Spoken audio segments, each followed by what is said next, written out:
أعوذ بالله من الشيطان الرجيم. بسم الله الرحمن الرحيم. إن الذين آمنوا وعملوا الصالحات لهم جنات تجري من تحتها الأنهار خالدين فيها. Ngicela Allah angivikele kusathane ongathandwa egameni lika Allah onomusa onesihawu.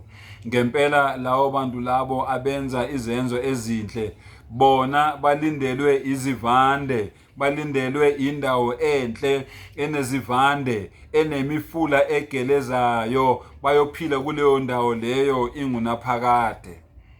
Lawo Allah uyabathembisa lawo bantu labo abazehlisayo, abazinikelayo, abazithobayo ngaphansi kwentando yakhe, bangagcini ngaloko kodwa benze nezenzo ezinhle, bese behlala eqinisweni, bese behlala bezithoba, bebekezele ngaso sonke isikhathi. Uthi-ke umdali iparadise indawo ethenjiswe lawo bantu labo uAllah okuwuye obakhethile, abahamba endleleni yakhe eqondile, abahambela kude kabi nezindlela abaziboniswa usathane.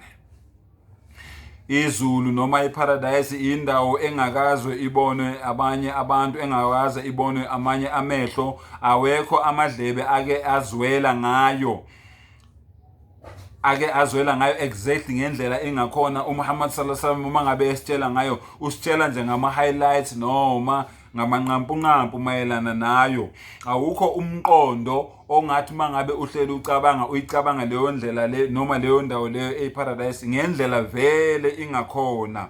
Ubuhle bayo ubuhle obungechazwe. Allah uyasidescribela, uyasichazela ngayo kwiQuran, kodwa nje ngendlela iparadise ingakhona siyobona ngempela ireality yayo nobuhle bayo the day sifika khona uma ngabe senze kahle.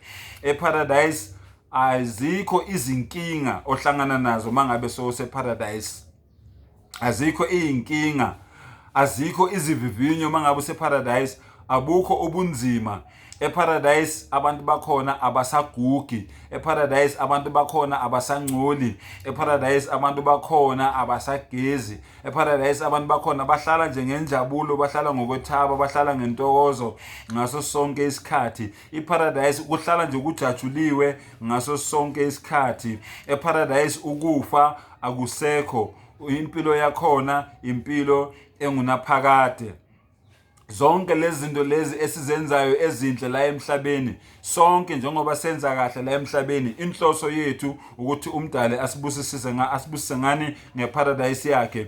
Zonke izenzo ezinhle before sidlula kulomhlaba yizona lezo zenzo lezo ezizokwenza ukuthi umdali ahlale ajabulile ngathi, ezikhuphula ezibusiso zethu, ezikhuphula ngisho nani nezigaba zethu eparadise.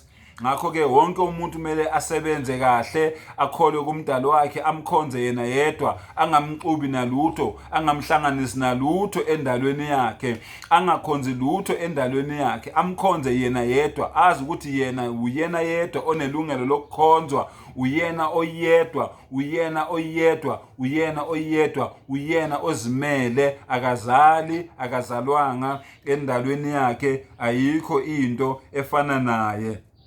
Siyazi ukuthi njengoba siphila la kulomhlaba, umdali uzosivivinya ngezindlela eziningi. Umdali uzosivivinya ngokwesaba, umdali uzosivivinya ngemali, umdali uzosivivinya kuzophela ukudla, kuzophela imali, kuphele izithelo endlini. Umdali uzosivivinya ngempilo zethu, ngempilo zabathandiweyo wethu. Umdali uzosivivinya ngemisebenzi la sisebenza khona. Umdali uzosivivinya ngemiphakathi esiphila nayo. Umdali uzosivivinya ngabantu esiphila nabo. Umdali uzosivivinya ngabantu esisebenza nabo. Umdali uzivivinya ngabantu esifunda nabo. Umdali uzivivinya ngabantu emindenini yethu.